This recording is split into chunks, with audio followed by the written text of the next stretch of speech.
Mbote na bakambi ya réflexion pe na bandeko nyonso oyo tolandaka réflexion. Kombo na ngai Love nazo répondre motuna ya semaine oyo etunami soki mobali na yo akomi épuissant okoboma libala to te. Deuxième question, soki okuti mobali na yo na mwasi okobundisa mobali to okobundisa mwasi wana. Na osenga na bolimbisi mpona voix na ngai na ko répondre motuna na première question, soki mobali na nga akomi épuissant na oboya ye te. Na oboya ye te parce que eza malade, parce que ntango tolinganaki azalaki épuissant te. Donc aye kokoma épuissant ndenge toza na ye elongo. Ntango tolingana na tanga pasi na tanga bisengo tozalaka toujours ensemble. Soki na supportaki ye na ntango tozalaki na bisengo, donc il faut pe na supporter na ndenge akomi na pasi, parce que malade eyaka pe esilaka. Donc na oboma libala te, na ko supporter mobali na nga tina suka.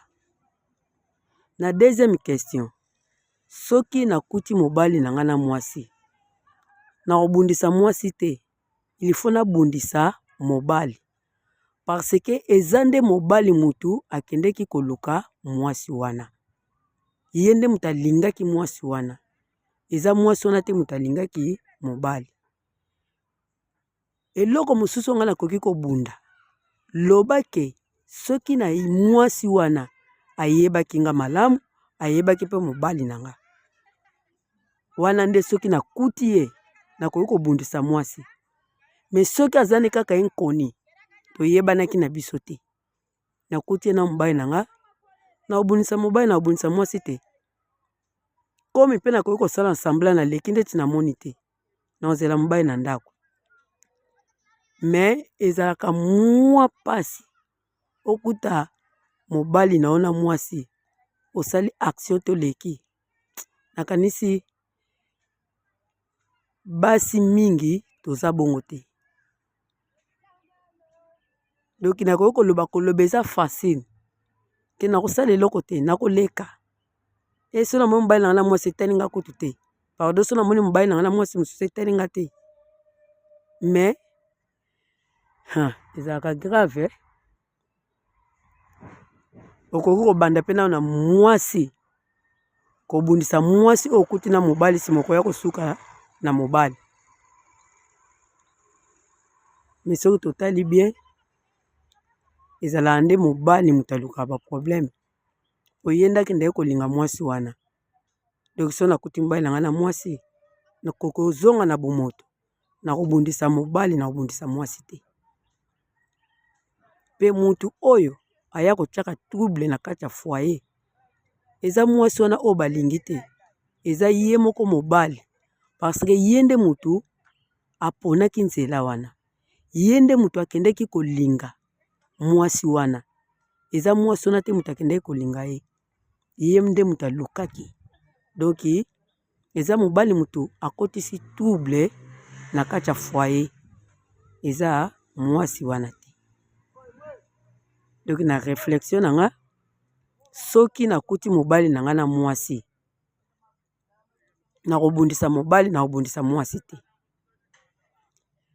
Pe soki mobali na ngai akomi épuissant na oboya mobali te,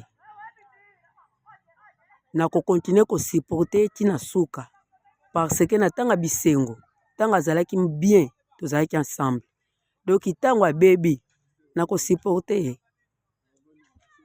Oh nde réflexion na nga tokuta imbala sima. Lumière Kabulo TV, Lumière Kabulo TV, Lumière Kabulo TV, réflexion avec R9 Fabrice, R9 Fabrice. Mobali Madeo, balingaka mwasi lolenga ninyango, nengo sasalanga eleki makasi. Kabulo TV yo, Lumière Kabulo, réflexion, réflexion.